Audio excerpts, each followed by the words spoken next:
In the Time of the Butterflies by Julia Alvarez, Part 2, Chapter 6. This is the last part of that chapter. Early next morning, we wake up to a banging at our room door. 4 heavily armed guards inform me that I am to be taken to headquarters for questioning. I try to call Mama, but my own hands are shaking so bad I can't button up my dress. At the door, Mama informs the guards that if I go, she goes too.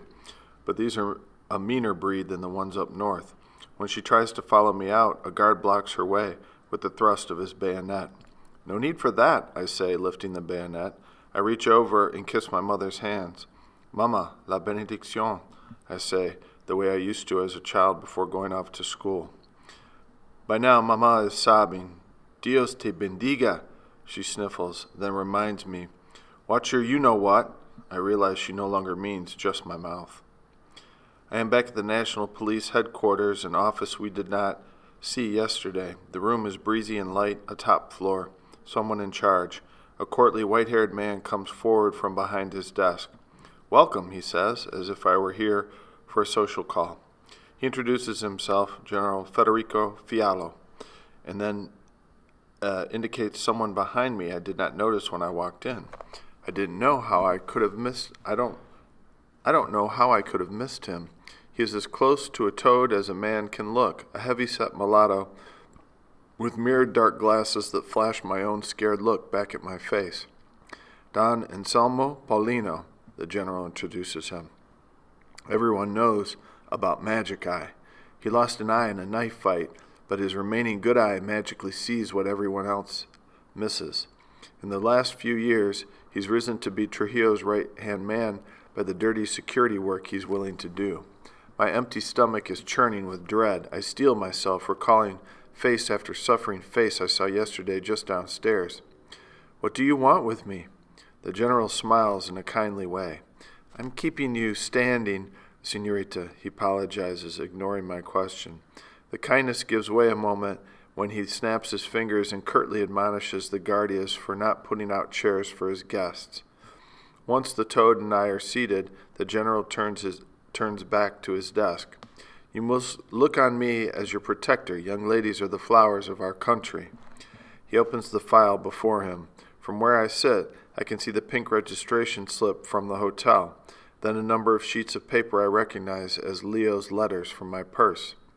"I am here to ask you some questions about a young man I believe you are acquainted with." He looks squarely at me. "Virgilio Morales." I feel ready, as I wasn't before, to risk the truth. "Yes, I know Virgilio Morales." Magic Eye is at the edge of his chair, the veins on his neck showing. "You lied to El Jefe. You claimed you didn't know him, didn't you?" Now, Don Anselmo, the elderly general soothes. "We don't want to scare the young lady now, do we? But Magic Eye doesn't observe such fine distinctions." "Answer me," he orders. He has lit a cigar. Smoke pours from his nostrils like a dark nosebleed. "Yes, I denied knowing him. I was afraid," again I choose my words carefully, "of displeasing El Jefe." It is just short of an apology, all I will give. General Fiallo and Paulino exchange a significant glance. I wonder how there can be any communication between those ancient milky eyes and those dark glasses. The general picks up a page from a folder and peruses it. "What is the nature of your relationship with Virgilio Morales, Senorita Minerva?" "We are friends." Come, he says, coaxing me as if I were a stubborn child. "These are love letters." He holds up a sheaf of papers. "Dios mío, has everyone in this country been reading my mail except me?" "But you must believe me, we are just friends. If I had been in love with him, I would have left the country as he wanted me to." "True," the general concedes. He looks over at Magic Eye, who is stubbing his cigar on the sole of his boot. "Were you not aware, Senorita Minerva, that Virgilio Morales is an enemy of the state?" Magic Eye intervenes. He has put the extinguished cigar back in his mouth. "I wasn't involved in any treasonous activity, if that's what you're asking. He was just a friend, like I said." "And you were not in communication with him now?" Magic Eye again is taking over the interview. The general raises a perturbed eyebrow. After all, this is his breezy office, his top floor, his pretty prisoner. The truth is that I did write to Leo after I found his letters. but Mario couldn't deliver my note as no one really knows to this day where Leo is. No, I am not in communication with Virgilio Morales. I addressed my remark to the general even though the question came from Magic Eye. That's what I like to hear, the general turns to Magic Eye. We have another little matter to discuss, Don Anselmo, not relating to security. He smiles politely, dismissing him. Magic Eye flashes his dark glasses at the general a second, then stands and sidles to the door. I notice he has never given his back to us. General Fiallo now begins chatting about the days he spent posted in El Cibao, the beauty of that region, the lovely cathedral in the square. I'm wondering where all this is going when a door opens from across from the one that we entered by. Manuel de Moya, tall and dapper, sporting a Prince of Wales ascot. Good morning, he says, cheerfully as if we're all about to go on a safari. How are things? He rubs his hands together. Don Federico, how are you? They exchange pleasantries a moment, and then Don Manuel looks approvingly at me. I had a word with Paulino in the hall as he was leaving. It seems Senorita Minerva has been very cooperative. I'm so glad. He addresses me sincerely. I hate to see ladies in any kind of distress. It must be difficult for you, I acknowledge. He does not catch the sarcasm in my voice. So you thought you might be displeasing El Jefe by admitting to a friendship with Virgilio Morales? I nod. I'm sure it would mean a great deal to our benefactor to hear that you have his pleasure in mind. I wait. I can tell from hanging around these guys that there is bound to be more. I believe Don Antonio has already spoken to you. Yes, I say he did. I hope you will reconsider his offer. I'm sure General Fiallo would agree. General Fiallo is already nodding before any mention has been made of what he is agreeing to, that a private conference with El Jefe would be the quickest, most effective way to end all this nonsense. Si. General Fiallo agrees. Don Manuel continues. I would like to bring you personally to him tonight at his suite in El Jaragua. Bypass all this red tape. He gestures towards the general, who smiles inanely at his own put-down. I stare at Manuel de Moya as if pinning him to the wall. I'd sooner jump out of the window than be forced to do something against my honor. Manuel de Moya plunges his hands in his pockets and paces the room. I've tried my best, Senorita, but you must cooperate a little bit. It can't all be your way. What I've done wrong, I'm willing to acknowledge personally to El Jefe, yes. I nod at the surprised secretary, but surely my father and mother can come along as fellow sufferers in my error. Manuel de Moya shakes his head. Minerva Mirabal, you are as complicated a woman as... He throws up his hands, unable to finish the comparison. But the general comes up with it. As El Jefe is a man. The two men look at each other, weighing something heavy in their heads. Since I am not bedding down with him, it is 3 more weeks before El Jefe can see us. As far as we can tell, Mama and I are under arrest since we aren't allowed to leave the hotel to go home and wait there. Pedrito and Jaimito have come and gone a dozen times, petitioning here, visiting a friend, and pull there. Dede and Petria have taken turns staying with us and arranging for our meals. When the day of our appointment finally arrives, we are at the palace early, eager to see Papa, who has just been released. He is such a pitiful sight. His face is gaunt, his voice shaky. His once fancy guayabera is soiled and hangs on him, several sizes too large. He and Mama and I embrace. I can feel his bony shoulders. How have they treated you? We ask him. His eyes have a strange absence in them. As well as can be expected, he says. I notice he does not look directly at us when he answers. We already know from Dede and Petria's searches that Papa has been in the prison hospital. The diagnosis is, quote, confidential, unquote, but we all assumed his ulcers were acting up. Now we learn Papa suffered a heart attack in his cell the Wednesday after he was arrested, but it wasn't till the following Monday that he was allowed to see a doctor. I'm feeling much better. His thin hands pleat his trousers as he talks. Much, much better. I just hope the music hasn't spoiled the yuccas while I've been gone. Mama and I look at each other and then at Papa. How's that, Enrique? Mama asked gently. Every time there's a party, half the things in the ground spoil. We've got to stop feeding the hogs. It's all human teeth, anyhow. It's all I can do to keep up with the pretense that Papa is making sense. But Mama's sweetness enfolds him and coaxes him back. The hogs are doing very well on palm fruit, and we haven't grown yuccas since this one here was a little girl. Don't you remember, Enrique, how we used to be up till all hours on harvest days? Papa's eyes light up, remembering. The first year you wanted to look pretty for me, so you wore a nice dress to the fields. By the time we finished, it looked like the sackcloth the yuccas were in. He is looking directly at her, smiling. She smiles at him, her eyes glistening with tears. Her fingers find his hand and hold tight, as if she were pulling him up from an edge she lost him 2 years back. El Jefe does not bother to look up as we enter. He's going over a stack of papers with several nervous assistants, his manicured hands following the words being read out to him. He learned his letters late, so the story goes, and refuses to look at anything over a page long. In the offices around him, official readers go through thick reports, boiling the information down to the salient paragraph. Behind him on the wall, the famous motto, "My best friends are men who work." What about the women who sleep with you, I ask in my head. Manuel de Moya shows us to our seats in front of the large mahogany desk. It is a disciplined man's desk, everything in neat stacks, several phones lined up on one side beside a board with labeled buzzers. A panel of clocks ticks away. He must be keeping time in several countries. Right in front of me stands a set of scales like the kind justice holds, each small tray bearing a set of dice. Trujillo scribbles a last signature and waves the assistants out of their room, then turns to his Secretary of State. Don Manuel opens a leather folder and reads El Jefe the letter of apology signed by the whole Mirabel family. I see Senorita Minerva has signed this, he notes, as if I were not present. He reads off Mama's name and asks if she is related to Chiche Reyes. Why, Chiche is my uncle, Mama exclaims. Tio Chiche has always bragged about knowing Trujillo during their early days in the military.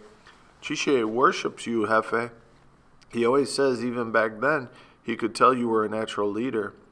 I have a lot of affection for Don Chiche, Trujillo says, obviously enjoying the homage. He lifts a set of dice from his scales, upsetting the balance. I suppose he never told you the story of these. Mama smiles indulgently. She has never approved of her uncle's gambling. That Chiche loves his gambling. Chiche cheats too much, Papa blurts out. I won't play with them. Mama's eyes were boring a hole in Papa. Our one lifeline in this stormy sea, and Papa is cutting the rope she's been playing out. I take it you like to play, Don Enrique. Trujillo turns coldly to Papa. Papa glances at Mama, afraid to admit it in her presence. I know you like to gamble, Mama squabbles, diverting attention by pretending our real predicament is her naughty husband. Trujillo returns to the dice in his hands. That Chiche, he stole a piece of bone from Columbus's crypt and had these made for me when I was named head of the armed forces. Mama tries to look impressed, but in fact she's never liked her troublemaking uncle very much. Every month it's a knife fight, or money trouble, or wife trouble, or mistress trouble, or just plain trouble. Trujillo puts his dice back on the empty tray. It's then I notice the sides don't balance. Of course, my good-for-nothing uncle would give his buddy loaded dice. Human teeth, all of it, Papa mumbles. He looks at the small cubes of bone with a horrified expression on his face. Mama indicates her husband with a toss of the head. You must excuse him, Jefe. He is not well. Her eyes fill, and she dabs at them with a handkerchief she keeps balling in her hand. Don Enrique will be just fine as soon as he's home for a few days. But may this teach you all a lesson, he turns to me. The cajoling smile of the dance is gone. You especially, Senorita. I've asked that you check in every week with the Governor de la Masa in San Francisco. Before I can say something, Mama breaks in. All my daughter wants is to be a good, loyal citizen of the regime. El Jefe looks my way, waiting for my pledge. I decide to speak up for what I do want. Jefe, I don't know if you remember what we spoke of at the dance. I can feel Mama giving me the eye. But El Jefe's interest is piqued. We spoke of many things. I mean, my dream of going to law school. He strokes his short, brushed mustache with his fingers, musing. His gaze falls on the dice. Slowly, his lips twist in a wily smile. I'll tell you what. I'll let you toss for the privilege. You win, you get your wish. I win, I get mine.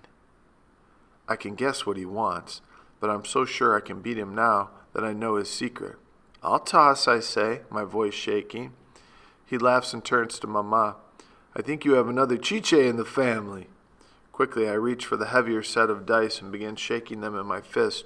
Trujillo studies the wobbling scales, but without my set there, he can't tell which are his loaded pair. Go ahead, he says, eyeing me closely. Highest number wins. I shake the dice in my hand for all they're worth. I roll a double and look up at Trujillo, trying to keep the glee from my face. He stares at me with his cold, hard eyes. You have a strong hand, that I know. He strokes the cheek I slapped, smiling a razor-sharp smile, and cuts me down to size. Then, rather than using the remaining dice on the tray, he puts his hand out and takes my uncle's set back. He maneuvers them knowingly. Out they roll, a double as well. We either both get our wishes or we call it even for now, he adds.